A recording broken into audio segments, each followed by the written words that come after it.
Konspirasi besar AFC, kejahatan terstruktur demi melenggangkan dua tim Timur Tengah ke Piala Dunia. Publik pecinta sepak bola tanah air harus tahu. Ini bukan sekadar cerita biasa. Ini bukan sekadar isu, tapi ini fakta yang sedang terjadi di hadapan kita, dan sangat mungkin. Inilah bentuk kecurangan paling nyata, yang dipoles seolah sah oleh aturan, namun sejatinya melukai nilai-nilai keadilan olahraga. Konfederasi Sepak Bola Asia, atau AFC, lagi-lagi membuat kontroversi yang mengundang tanda tanya besar. Sangat besar. Bahkan sangat mungkin ada konspirasi terstruktur dan sistematis demi meloloskan dua negara Timur Tengah ke Piala Dunia. Dan parahnya, justru dengan cara menyingkirkan Indonesia secara perlahan tapi pasti. Mari kita telusuri faktanya, bukan spekulasi.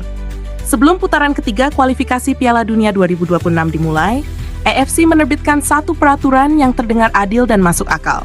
Mereka menyatakan, negara yang meraih poin tertinggi di putaran ketiga akan ditunjuk sebagai tuan rumah di putaran keempat. Aturan ini dibuat untuk menjaga netralitas. Semua negara peserta memiliki kesempatan yang sama, sejauh mereka tampil baik di lapangan dan meraih poin tertinggi. Dengan kata lain, siapa yang paling layak secara performa, itulah yang pantas jadi tuan rumah. Tapi, apa yang terjadi setelah putaran ketiga selesai? Uni Emirat Arab dan Irak keluar sebagai dua negara dengan perolehan tertinggi. Keduanya sama-sama mengoleksi 15 poin. Sementara itu, Qatar dan Arab Saudi hanya meraih 13 poin.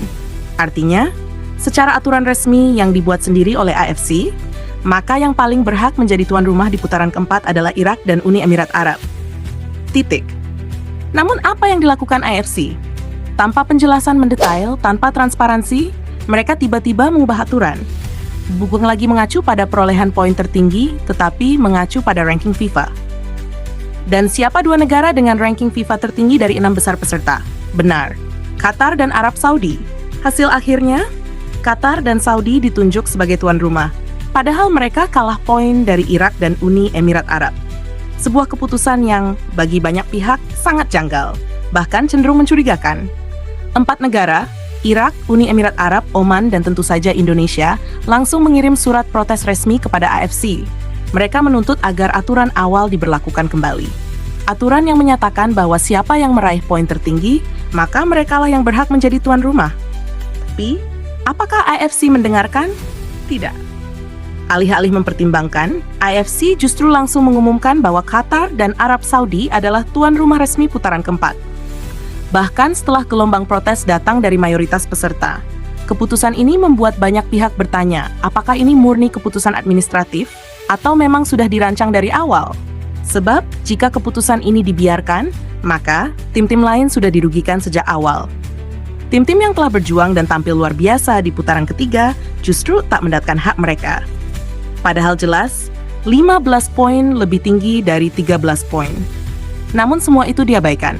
Hanya karena satu hal, ranking FIFA. Ranking FIFA memang penting, tapi kapan aturan itu diumumkan? Setelah pertandingan selesai, lalu untuk apa dibuat aturan awal tentang poin tertinggi jika pada akhirnya dilanggar sendiri oleh AFC? Yang lebih mengkhawatirkan lagi, dari 6 negara peserta putaran keempat, 5 diantaranya adalah negara Timur Tengah. Hanya Indonesia yang berasal dari kawasan Asia Tenggara. Dan menurut bocoran dari sejumlah media dan pengamat, AFC menargetkan minimal 2 negara Timur Tengah harus lolos ke Piala Dunia. Jika benar demikian, maka Indonesia harus sangat waspada. Sebab jika hanya ada 2 tiket otomatis yang tersedia, dan AFC sudah punya target, siapa 2 negara Timur Tengah yang ingin mereka loloskan, maka Indonesia seolah tidak termasuk dalam rencana besar itu. Dan jika Indonesia tampil gemilang, jika Indonesia mulai mengancam rencana itu, apakah kita akan menjadi korban dari skenario licik yang sudah disiapkan rapi oleh AFC? Inilah mengapa Ketua Umum PSSI bersama Federasi Sepak Bola Irak akhirnya mengalah. Mereka mengirim surat persetujuan resmi kepada AFC. Bukan karena mereka sepakat, tapi karena tahu keputusan sudah bulat dan AFC tak bisa digugat. Namun, mereka menyertakan satu syarat penting, bahwa seluruh pertandingan di putaran keempat harus bersih, adil, tanpa kecurangan, tanpa intervensi, tanpa skenario tersembunyi. AFC dan negara tuan rumah harus menjaga integritas. Namun hingga hari ini, surat tersebut belum dijawab oleh AFC. keheningan AFC justru memperkuat kecurigaan publik. Semakin banyak yang percaya bahwa ada konspirasi nyata, ada permainan di balik layar, ada skenario besar yang sedang dijalankan untuk mengamankan 2 tiket untuk negara Timur Tengah dan memastikan Indonesia tidak ikut campur dalam rencana mereka. Maka dari itu, seluruh rakyat Indonesia harus tahu. Putaran keempat adalah laga hidup mati. Dan bukan hanya soal pertandingan di lapangan, tapi tentang bagaimana Indonesia harus melawan sistem yang tidak adil, melawan ketimpangan yang disamarkan lewat formalitas aturan. Indonesia satu-satunya harapan Asia Tenggara. Jika kita bisa melangkah ke Piala Dunia, maka kita bukan hanya membawa bendera merah putih, tapi juga menjadi simbol bahwa keadilan bisa menang, walau dilawan oleh sistem yang curang. Bersiaplah. Karena perjuangan Indonesia di putaran keempat bukan hanya tentang sepak bola, tapi tentang melawan ketidakadilan yang diformalisasi. Dan pertanyaannya, lantas, apakah Indonesia masih berpeluang untuk lolos ke Piala Dunia? Jawabannya, tentu saja, Indonesia masih sangat berpeluang untuk mencicipi panggung tertinggi sepak bola dunia. Namun peluang itu tidak akan datang dengan mudah. Peluang ini baru akan benar-benar menjadi kenyataan jika Indonesia mampu memenuhi syarat penting yang tak bisa ditawar, yaitu tampil efektif, disiplin, dan menjaga fokus serta emosi di bawah tekanan yang sangat besar. Gol, fokus, dan kesabaran syarat wajib untuk lolos. Pertama, timnas Indonesia harus mampu mencetak gol dalam jumlah yang cukup, bahkan besar. Dominasi permainan tidak cukup jika tidak diakhiri dengan gol. Setiap peluang harus dikonversi menjadi angka, dan itu hanya bisa terjadi jika Indonesia bermain dengan penuh ketenangan dan presisi.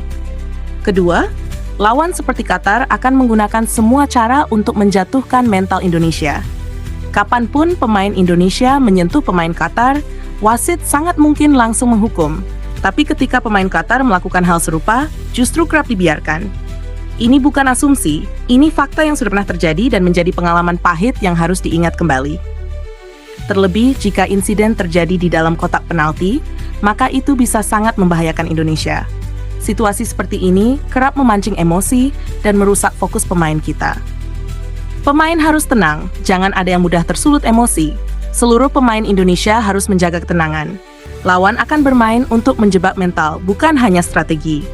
Mereka akan terus menggoda, memprovokasi, bahkan membenturkan pemain kita dengan keputusan-keputusan kontroversial dari wasit. Pemain yang mudah terpancing akan menjadi sasaran empuk, dan ini akan dimanfaatkan lawan seperti Qatar. Indonesia sudah sangat mengenal pola ini, bukan sekali 2 kali, tapi sudah jadi catatan panjang ketika menghadapi Qatar dan Bahrain. Apapun yang dilakukan Indonesia selalu rentan berujung hukuman. Tapi tidak untuk sebaliknya. Kekalahan dari Jepang adalah peringatan berharga. Di laga terakhir putaran ketiga, Indonesia memang dibantai habis oleh Jepang dengan skor 6-0. Namun kekalahan ini justru menyimpan pelajaran yang luar biasa penting. Pelatih Jepang Hajime Moriyasu dan kapten timnya Takefusa Kubo memberikan ucapan semangat kepada Indonesia.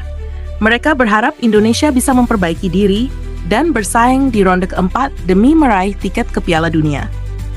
Tampaknya, Jepang sengaja mengerahkan tekanan maksimal pada Indonesia sebagai semacam alarm keras bahwa ronde 4 nanti akan jauh lebih brutal dan Indonesia harus benar-benar siap dari segala sisi. Bukan hanya teknik, tapi juga ketahanan mental menghadapi sistem yang tidak selalu adil. Pernyataan Kluivert, tenang dan penuh keyakinan, namun publik bertanya-tanya. Di tengah situasi yang penuh tekanan seperti ini, pernyataan pelatih timnas Indonesia, Patrick Kluivert, menarik perhatian publik. Kluivert mengatakan bahwa ia tidak mempermasalahkan dimanapun pertandingan akan digelar. Tim dan pelatih siap bermain di mana saja, asalkan tuan rumah menyediakan fasilitas yang layak dan mendukung untuk persiapan, begitu inti ucapannya. Sebuah pernyataan yang menunjukkan ketenangan, kepercayaan diri, dan profesionalitas.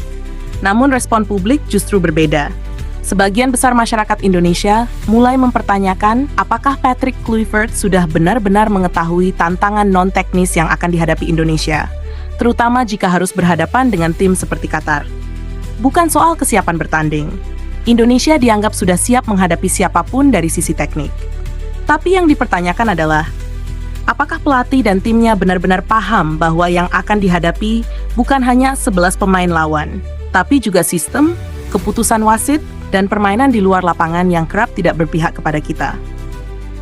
Publik minta PSSI bersikap dan persiapkan tim dengan bijak. Melihat kemungkinan tekanan non-teknis ini, publik mendesak agar PSSI tidak tinggal diam. PSSI harus memberi pengarahan dan peringatan yang jelas kepada tim pelatih dan para pemain, bahwa persiapan mental, disiplin taktik, dan pengendalian emosi adalah bagian yang tidak bisa dipisahkan dari strategi bermain. Tim pelatih harus benar-benar selektif dalam memilih pemain. Pemain seperti Justin Hubner, meskipun tangguh secara teknik, harus benar-benar dikontrol dari sisi emosional. Jangan sampai emosi satu pemain menjatuhkan keseluruhan tim. Sementara itu, untuk lini depan, Ole Romeni dan Marcelino Ferdinand diharapkan bisa menjadi tumpuan utama dalam urusan mencetak gol. Tapi, keduanya pun tetap harus tampil sabar, tidak terpancing, dan bermain cerdas dalam menembus pertahanan lawan yang kerap dilindungi keputusan-keputusan wasit yang tak berpihak. Kesimpulan, Indonesia siap, tapi harus lebih dari sekadar siap. Indonesia memang masih sangat berpeluang lolos ke Piala Dunia. Namun peluang itu hanya akan menjadi kenyataan jika seluruh unsur, dari pemain, pelatih, hingga federasi, bersatu, sadar, dan siap menghadapi bukan hanya tekanan permainan, tapi juga tekanan luar lapangan. Kita tidak bisa mengontrol keputusan wasit, kita tidak bisa mengatur sikap lawan, tapi kita bisa mengendalikan diri sendiri. Main dengan tenang, jangan terpancing, fokus cetak gol, dan tetap percaya Indonesia bisa menembus Piala Dunia dengan atau tanpa bantuan siapapun.